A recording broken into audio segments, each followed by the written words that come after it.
ঈসা আলাইহিস সালাম দাজ্জালকে মারার পরে আরেকটা প্রজাতি বের হবে, এর নাম ইয়াজুজ আর মাজুজ। নাম শুনেছেন? এই যে এই সূরার মধ্যেই আছে, এই সূরা কাহাফের কথা বললাম না, সূরা কাহাফের পিছনের দিকে আছে ইন্না ইয়াজুজ ওয়া মাজুজ মুফসিদুনা ফিল আরদ। যুলকারনাইন বাদশার কথা পড়বেন, তিনি এই যে দেয়াল নির্মাণ করে দিয়েছিলেন লোহা এবং তামা দিয়ে, মনে আছে, পড়েছেন? আচ্ছা, এই ইয়াজুজ আর মাজুজ যখন বের হবে পৃথিবীর পানি খেয়ে শেষ করে ফেলে দিবে একেবারে। এর এত বেশি হিংস্র হবে যে এদের সাথে লড়াই করার মতো ক্ষমতা কোনো মানুষেরই থাকবে না। এমনকি ঈসা আলাইহিস সালামেরও নয়। ঈসা আলাইহিস সালাম তুর পাহাড়ে চলে যাবেন মুসলিমদেরকে নিয়ে, তুর পাহাড়ের ভিতরে মুসলিমরা সেখানে লুকিয়ে থাকবে, পৃথিবীর মেসাকার অবস্থা হয়ে যাবে, পৃথিবীর পানি খেয়ে শেষ করে ফেলে দিবে একদম হিংস্র প্রজাতি। তখন ঈসা আলাইহিস সালাম আল্লাহর কাছে দোয়া করবেন, আল্লাহ এই বিভৎস জাতিকে ধ্বংস করো। আল্লাহ রাব্বুল আলামিন তখন ওই ইয়াজুজ আর মাজুজের এই কাঁধে, ঠিক কাঁধের মাঝখানে একটা ভাইরাস জন্ম দিবেন। কি জন্ম দিবেন?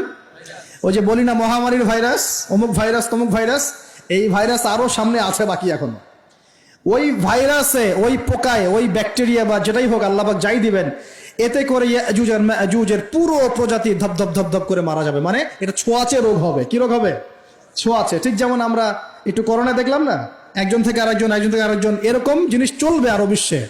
আর এখনকার নতুন রিসার্চ হচ্ছে ওই সাইবেরিয়া অঞ্চলের যে বরফগুলো আছে না, ওর নিচে এই 1 লাখ বছর, 1.5 লাখ বছর, 2 লাখ বছর আগের ভাইরাসগুলো নতুন করে জায়গা শুরু করেছে এখন। হ্যাঁ, এগুলো বিজ্ঞানীরা বলছেন যে এগুলো আবার কোন দিন জানি পৃথিবীতে আত্মপ্রকাশ করা শুরু হয়। সবকিছুই ঘটবে। বিশ্বটার খুব রহস্য আছে, বিশ্বটার অনেক রহস্য আছে। আল্লাহ পাক এগুলো খেলার ছলে সৃষ্টি করেন নাই, পরীক্ষা। লিয়াবলুয়াকুম আইয়ুকুম আহসানু আমালা, আল্লাহ পাক বলেছেন। এরপরে ইয়াজুজ আর মাজুজের সব প্রজাতি মারা যাবে। নবীজি বলছেন জমিনে কোনো জায়গায় ফাঁকা থাকবে না, সমস্ত জায়গাতেই ওদের দেহ পড়ে থাকবে। আল্লাহু আকবার। এরপরে ঈসা আলাইহিস সালাম আল্লাহকে বলবেন, আল্লাহ জমিনটাকে পবিত্র করে দাও। আল্লাহ পাক কি করবেন জানেন? বড় বড় নখরওয়ালা, বড় বড় নখ আছে, নখ দেখেছেন? বড় বড় নখ, বড় বড় নখওয়ালা একটা স্পেশাল প্রজাতির পাখি আল্লাহ পাঠাবেন। কি পাঠাবেন? পাখি। এটা কোন পাখি, কি নাম আমরা জানি না। ঠিক এরকম করে এই এক শ্রেণীর পাখি আল্লাহ পাঠাবেন যাদের নখগুলো খুব বড় বড় হবে, বিশাল বিশাল নখ। এই নখগুলো দিয়ে তারা দেহগুলোকে উঠাবে, উঠিয়ে নিয়ে কোথায় যে ফেলে দেবে আল্লাহ ভালো জানেন। সুবহানাল্লাহ, আল্লাহু আকবার। আল্লাহ পাক বিশ্বে কত কি বাকি রেখেছেন এখন। এরপরে আল্লাহ পাক কি করবেন জানেন? আল্লাহ পাক বৃষ্টি বর্ষণ করবেন। এত বেশি বৃষ্টি হবে, এত বৃষ্টি হবে, জমিন ধুয়ে পরিষ্কার হয়ে যাবে। হাদিসে আসছে জমিন একদম চকচক করবে, জমিটা পরিষ্কার হয়ে চকচক করতে থাকবে। এরপরে কারণ ওই ভাইরাস তো ধুইতে হবে না, ভাইরাসকে ধুয়ে সাফ করতে হবে।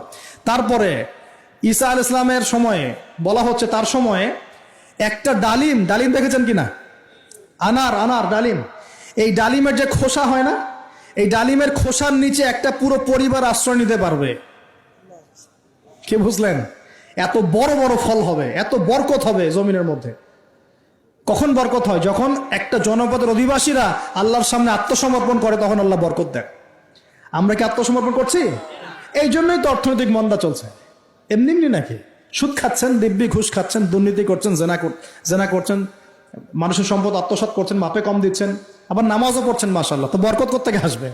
তো বরকত কখন আসে? যখন একটা কম আল্লাহর সামনে সম্পূর্ণ আত্মসমর্পণ করে। একটা ডালিম হবে, এটা রূপকথা নয়, এগুলা গাল গল্প বলছি না।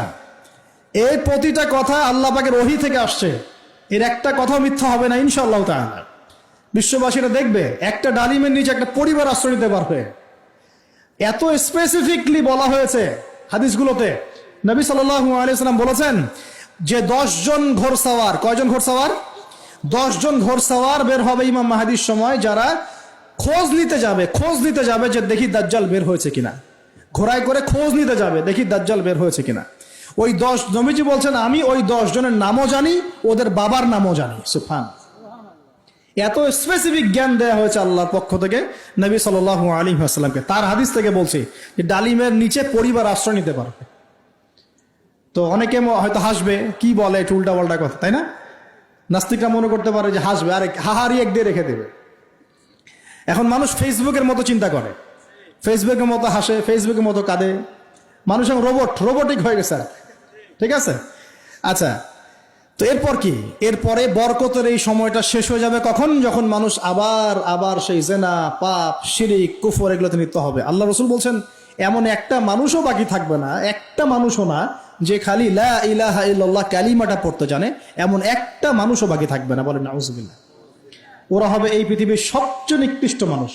ওদের চেয়ে নিকৃষ্ট কোনো মানুষ এই পৃথিবীতে হবে না। এখনো কি এরকম সময় আসছে? আসে নাই। এখন কি লা ইলাহা ইল্লাল্লাহ আছে না? আছে, হ্যাঁ, হয়তো তার পূর্ণাঙ্গ প্রয়োগটা নাই, কিন্তু কালিমা তো আছে কি না? তখন নবীজি বলছেন এমন একটা যুগ আসবে যে লা ইলাহা ইল্লাল্লাহ বলার মতো একটা মানুষ খুঁজে পাওয়া যাবে না, আর মানুষ রাস্তাঘাটে কুকুরের মতো জেনা করবে। রাস্তাঘাটে কুকুর যেমন সঙ্গম করে না রাস্তাঘাটে, ওই রকম করে মানুষ রাস্তাঘাটে জেনা করবে। ওই সময়ে আল্লাহ রাব্বুল আলামিন পশ্চিম দিক থেকে সূর্য উঠাবেন। কোন দিক থেকে? সূর্য সত্যি সত্যি পশ্চিম দিকে উঠবে। পৃথিবী একদিকে ঘুরছে না এখন, কে জানে আল্লাহ পাক পৃথিবীর ঘূর্ণন থামিয়ে উল্টা দিকে ঘোরাতে পারেন না? অবশ্যই পারেন। আল্লাহ পাকের জন্য এটা খালি বলা, কুন ফায়াকুন, হও হয়ে যাও, ব্যাস ব্যাস। আমি কয়েকদিন আগে রিপোর্ট দেখেছি, পৃথিবীর নিচে কিন্তু আগুনের স্তর আছে। আচ্ছা, জানেন তো পৃথিবীর নিচে আগ্নেয়গিরিগুলো আছে। পৃথিবীর ভিতরেও একটা ঘূর্ণন হয়, সেই ঘূর্ণনের দিক পরিবর্তন হচ্ছে দিন দিন, এমনটা রিপোর্ট এসেছে। দেখেন, আপনি ইন্টারনেট ঘাটাঘাটি করেন, দেখেন। আর অনেকে রিপোর্ট করছে যে পৃথিবী আগে যে গতিতে ঘুরতো, এখন পৃথিবীর ঘূর্ণন গতি একটু বেড়ে গেছে। দেখেন রিপোর্ট, দেখেন। ঘূর্ণন গতি বেড়ে যাওয়ার মানে হচ্ছে টাইম দ্রুত পাস করবে। আর শেষ জামানার হাদিস এটাও আছে যে সময় দ্রুত পাস করবে, আছে না? এটা হাদিস আসছে। তো প্রিয় ভাইরা, এই সময়ে মানুষ খারাপ হওয়া শুরু করার পরে এমন খারাপ হবে, আল্লাহর নাম নেওয়ার মতো কোনো মানুষ থাকবে না, আল্লাহ আল্লাহ বলার মতো কোনো মানুষ থাকবে না। তখন পশ্চিম দিক থেকে সূর্য উঠবে। কিভাবে কিয়ামত হবে? নবীজি বলছেন, একজন ব্যক্তি পানি খাওয়ার জন্য পাত্রটাকে মুখের সামনে নিবে, পানি গিলতে পারবে না, কিয়ামত হয়ে যাবে। নাউযুবিল্লাহ। ইযা ওয়াকাআতিল ওয়াকিআ লাইসা লিওয়াকাআতিহা কাযিবা আল কারিআতু মাল কারিআ ওয়া মা আদরাকা মাল কারিআ। আছে না? আম্মা ইয়াতাসাআলুন আনিন নাবাইল আযীম। কত সূরা আছে কিয়ামত সংক্রান্ত, পড়ে দেখেন। ইযা যুলজিলাতিল আরদু জিলজালাহা ওয়া আখরাজাতিল আরদু আথকালাহা ইযা শামসু কুবিরাত ওয়া ইযা নুজুমু কাদারাত। এই সূরাগুলো পড়ে দেখেন। আম্মা পাড়ার শেষ পাড়াটা, যেটা 30তম পাড়া, এর সূরাগুলো পড়ে দেখেন। কিয়ামত চোখে দেখতে পারবেন ইনশাআল্লাহ। সিংহায় ফুঁক দেওয়া হবে। আল্লাহ পাকের ফেরেশতার এত ক্ষমতা আল্লাহ দিয়েছেন, একটা ফুয়ে পুরো মহাবিশ্ব ধ্বংস হয়ে যাবে ইনশাআল্লাহ। চারটাখানি কথা নাকি? দ্বিতীয় ফুৎকারে আবার সবাইকে জীবিত করা হবে। এবং এই যে দুনিয়ার জীবনটা আমরা কাটাচ্ছি, এই 30, 40, 50, 60, 100 বছরের জীবন, এই জীবনের এক একটা হিসেব আল্লাহর সামনে দাঁড়িয়ে সেদিন দেওয়া লাগবে। অতএব এই দুনিয়ার জীবনটাতে প্রস্তুতি গ্রহণ করি, 5 ওয়াক্ত নামাজ পড়ি, যাকাত দেই, কালিমা বোঝার চেষ্টা করি, আল্লাহ তাওহীদ শিখি, জানি, বুঝি, নবীর সুন্নত অনুযায়ী আমল করি, হালাল খাই, পরিবার গড়ি, মানুষকে সৎ কাজের দাওয়াত দেই, অসৎ কাজে নিষেধ করি, ইসলামকে আল্লাহর জমিনে প্রতিষ্ঠা করার চেষ্টা করি।